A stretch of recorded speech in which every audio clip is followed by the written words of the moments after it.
That's the little resting period between the fold, which strengthens the gluten, and then it has to rest for a couple minutes. As you can see in the formula, after 10 minutes it says bulk ferment 10 minutes, then scale 1 pound. These are all 1 pound loaves. And we're going to regroup it lightly round, which just basically means we're just going to try to make it round as much as we can. We're not going to be able to really tighten up the dough very much with this dough. It's very, very slack dough, very loose and very soft. You'll notice I have a scale ready to go here though with an oiled pan. I do that because I don't want the dough to stick to the pan. It's just going to slow me down and make my life difficult. So having that oil in there, this is just for weighing purposes. As I go to take this dough out, we're just going to plop it onto the station, and we're going to start to scale this off at 1 pound increments.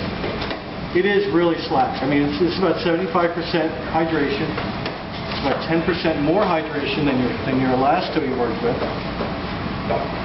See how that looks. You have that's way over 28 pounds. Yeah, that's way over. 21. So getting close.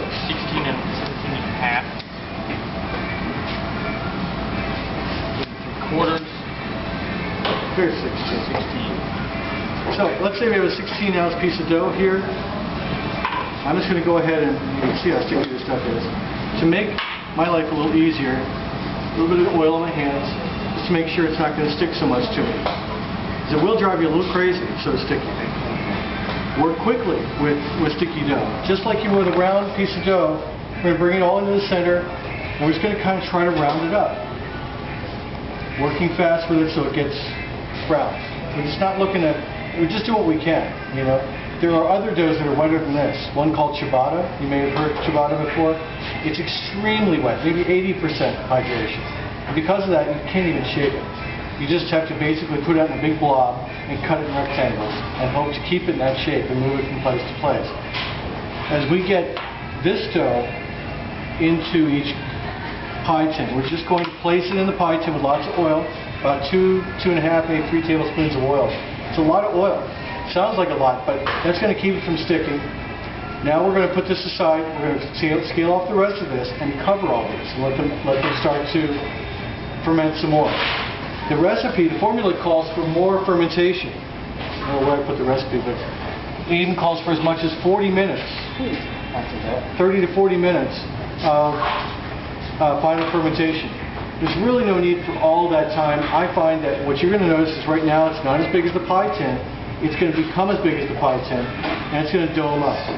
That tells you it's ready. So when it's domed up like about there, and it's all filling the pie tin, then you know you're about ready to go. And then we're going to garnish.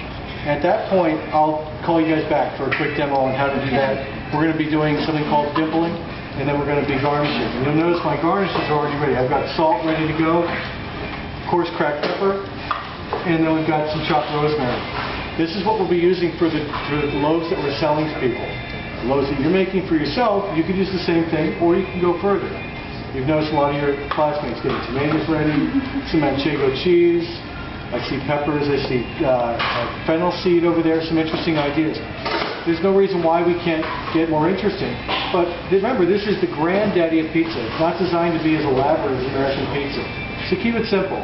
If it gets too elaborate, it gets too confusing to make and put together. It takes time. So keep it simple if you can. Simple is better in many ways. But some of the more beautiful ones I've seen were where people put things that would burn easily on first.